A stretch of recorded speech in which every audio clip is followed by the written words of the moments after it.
Holy fucking shit. These are the best fucking s'mores I've ever had in my whole goddamn life. Jesse, you gotta try this shit, said James excitedly, licking the excess marshmallow off his gloved fingers. The rocket trio had settled down for lunch along a small clearing, tucked away within the interior of Viridian Forest on their way through to Pallet Town. The amateur criminals had been assigned prosaic grunt work on behalf of their boss, Giovanni, following a deluge of failed missions. So far, the trek had been rather uneventful, though their lunch was certainly well deserved. Jessie put down her hairbrush to look up at her cyan-haired partner in disgust. I can't be seen eating junk like that, James. I'm on a diet. My body would never forgive me, she sighed, hands poised. Besides, hardline criminals don't eat marshmallow. Oh come on Jess, exclaimed Meowth. Don't knock it till ya try it. He pushed a marshmallow skewer drawsting stick to her cheek, prodding her in an attempt to get the female rocket to give in. Jessie turned her head in disgust. Absolutely not. I cannot believe you two. I do not understand how you expect to rise through the ranks of Team Rocket if you've gone this soft. But Jesse, whined James in his ostentatiously posh voice. I saw you eating a McGriddle for breakfast. Jess's face flushed a bright red color, identical to that of her own hair. Why she raised a hand to strike James in anger, but was cut short by a disgruntled Meowth. Guys, quiet. He placed a paw over the woman's mouth, concealing her age. The feuding rockets turned to face him. Meowth's ears perked up. Listen. Farther into the bush, a faint rustling could be heard. What is it? Asked James, standing up from his grassy seat. Well, I'm not about to look. Why don't you do it, Jesse?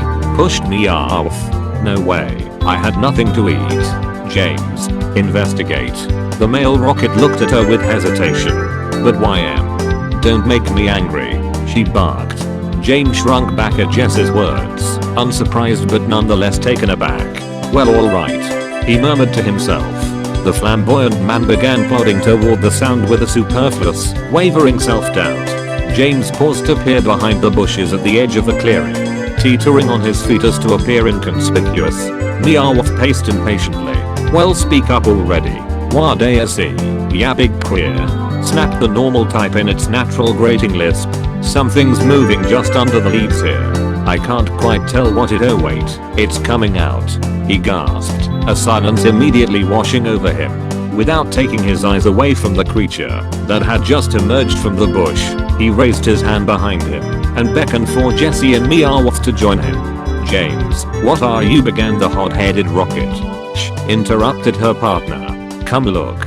As the two came closer, they gasped in turn. Is that a Vulpix? Finished James, eyes fixated. Fuck yeah, score, whispered Meowth, rubbing its paws together. You guys have Pokeballs with you, yeah? Who needs Pokeballs when you can have a net launcher? Exclaimed James, quietly rushing over to their campfire and picking up a hydraulic t-shirt cannon. Is it still there? It is, replied Jessie, reaching for her belt. She pulled a ball, setting it to release. Arbok, let's go. The Cobra Pokemon appeared in a splash of red light, ready for battle. Arbok. It hissed. Jessie smirked. This'll be easy. Easier than tacking candy from a motherfucking baby. Declared Meowth in a bout of confidence. Arbok, use wrap.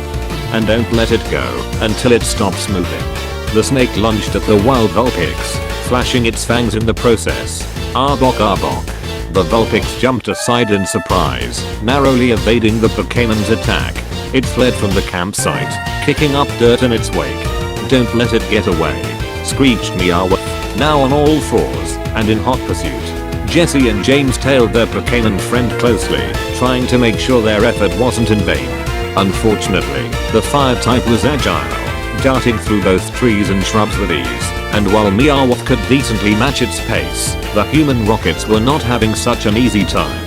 Meowth, bow, slow, fuck, down, shit, shouted Jessie as branches whipped her harder than a pornster's cock on a slut's face. The two fell behind by a considerable amount, rounding bends half blindly, following their Meowth's tracks where possible. They were about to give up when they were met with a loud resounding crack. A sound resembling that of a watermelon being slapped with a splayed hand. Fuck, screeched Meowth. Jesse and James caught up to their friend, both out of breath. and covered in scratches. Before the blame Meowth, rubbing his head beside a large patch of berry tree. Jesus fuck, it escaped.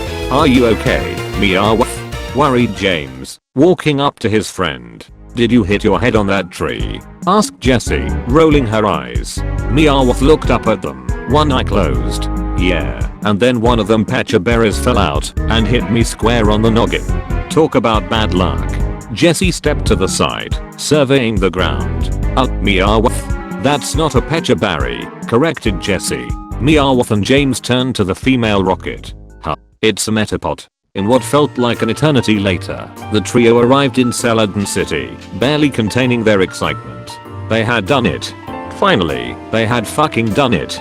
After years of futile attempts in capturing that Fuckstin Ketchum's Pikachu, they had actually managed to capture a real live Pokémon. Sure, the Metapod didn't seem like much compared to the Brat's electric rat thing, but for the 3 rocket members this was the equivalent of coming home with a Zapdos. Likewise, the team had recently discovered that the Pikachu they coveted for so long had passed away due to the trainer's incompetence, and although disappointing at first, they soon came to the realization that its death opened up many new avenues in their pursuit of trafficking Pokémon.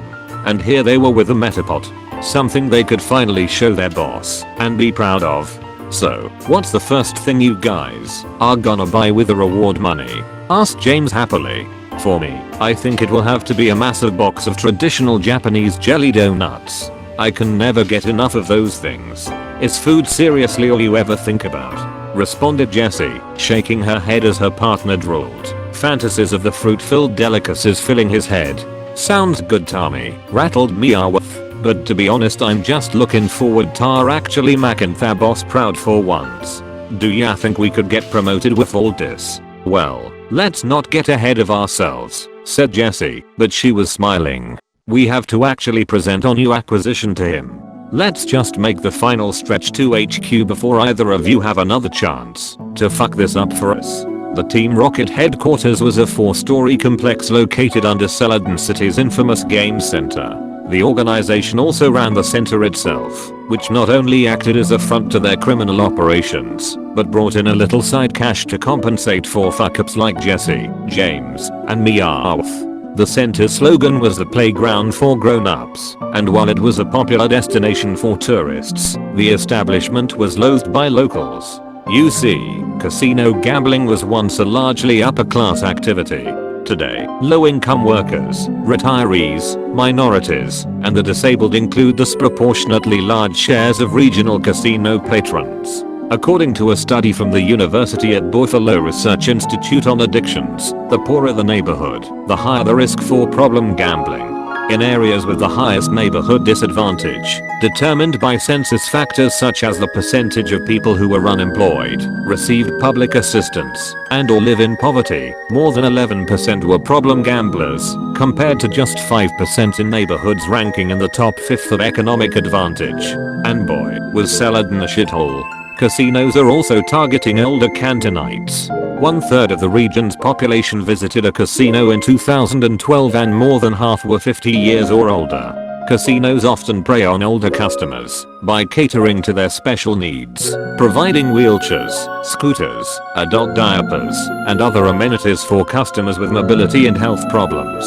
This manufactured kindness is especially appealing to people who are lonely and isolated from the larger community. All in all, a casino operation fit in nicely with Team Rocket's value system. Committing crime, preying on the vulnerable, and attaining capital, whether that be money or Pokémon. What the? Gasped Meowth in shock. There are popo all over our joint. And there's the boars? Hey boars. Boars, over here. Police cruisers surrounded the entrance to the casino, 2 officers in heavy Kevlar towing Giovanni out into the daylight bearing cuffs. Oh god, what happened? James exclaimed, walking up to the casino staircase with Jessie behind him. Halt rockets, barked an officer Jenny. She blew her whistle, pointing a finger at them. You're coming down to the precinct with us. Is that so? Smirked James, tousling his bangs. Jessie stepped up beside her partner, wearing a grin of her own. She opened the Team Rocket motto with grace. Prepare for trouble, and make it double. To protect the world from devastation. To unite all peoples within our nation. to denounce the evils of truth and love, to extend our reach to the stars above. Jesse, Jahay. Officer Jenny slapped a pair of handcuffs around James' wrists, slamming the fruitcake face first against the hood of her cruiser. You just ruined a perfectly good mod, hey. Get off of me. In turn, another officer cuffed an angry Jessie, pushing her to the ground, baton extended. You dumbasses, roared Giovanni, being pushed into a squad car of his own. Can't you read a situation? You're an embarrassment. But boss, interrupted me off. We caught a Pokémon for ya. Look, see. The cat scratch Pokémon held out their fabled Metapod. What the fuck? That's useless. Why would you even catch a Metapod? There are literally Butterfree all over Kanto. Meowth flinched from the rejection. But we caught it in Viridian Forest. So, it's still the same goddamn thing. You know something? You two are lucky you're going to prison. It's probably the safest place for you right now. Because as soon as you're out, you'll be fucking dead. I'll make sure of it myself.